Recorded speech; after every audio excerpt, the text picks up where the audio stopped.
Well, Ms. Carvalho, thank you so much. I appreciate it. I want to say thank you to Chairwoman Bustos and Ranking Member Austin Scott, and thank you to all of the witnesses that are here to offer their unique perspectives on the farm safety net. You know, when I was selected to be the Republican leader on the Agriculture Committee, I made it clear that my number one priority was to rebuild a robust rural economy. So that starts at the farm gate. If farmers and ranchers can be profitable in the good years, then our rural communities will thrive. Unfortunately, the good years seem to be few and far between, and our producers face risks and challenges that are unfathomable to most Americans. Farming has always been a risky enterprise, but it sure seems to be even more volatile than ever before, whether it be a natural disaster that can wipe out a crop at a moment's notice, a foreign government that interferes with a market, or a pandemic that disrupts the entire supply chain. Producers are in for a constant battle to remain viable. And that is why a strong safety net is a critical piece of rebuilding a robust rural economy. Chairman Scott has made several comments about needing to work on disaster assistance for our producers, and I agree with him. The past several years have shown us how costly and inefficient ad hoc assistance can be. Rather than wait for an act of Congress, farmers need reliable assistance that only a standing program can provide, and there is no better example of a program that responds quickly when needed than crop insurance. And above all else, we must first do no harm to the existing safety net. I have three guiding principles for any potential standing disaster program. Number one, it must complement, not compete with crop insurance. Number two, it should be easy to implement. And number three, it should be reliable and respond quickly to disaster events. If Chairman Scott is willing to work within those three principles, and I really very much look forward to work with him to craft the best policy possible. No member or single party has ever had a monopoly on good ideas here in Washington, and working together to achieve a common goal will undoubtedly render a better outcome.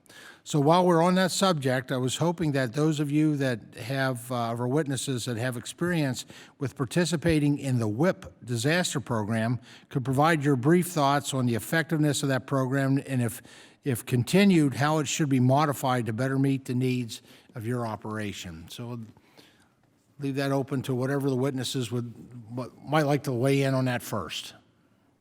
If I could speak to that, Ranking Member Thompson.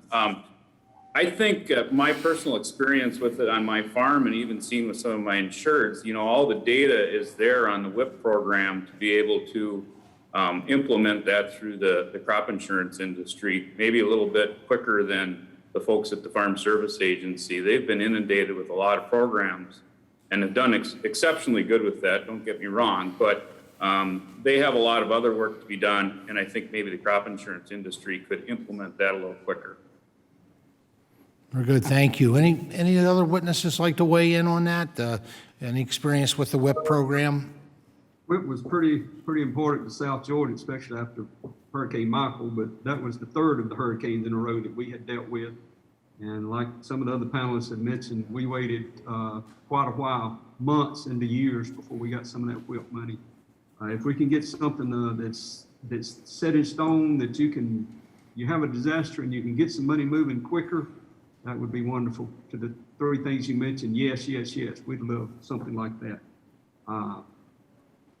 Hermine in 16, Ironman in 17, and Michael in 18. And after the Hurricane Michael in 18, I got to say thank you to Congressman Scott and Congressman Bishop for coming to the table and working on that together in a bipartisan way that got some money to Georgia that was definitely needed. If it hadn't been, it would have been devastating to the rural economy. Thank y'all. Well, I know working with the ranking member for a number of years, his frustration with you know, when relief was not timely.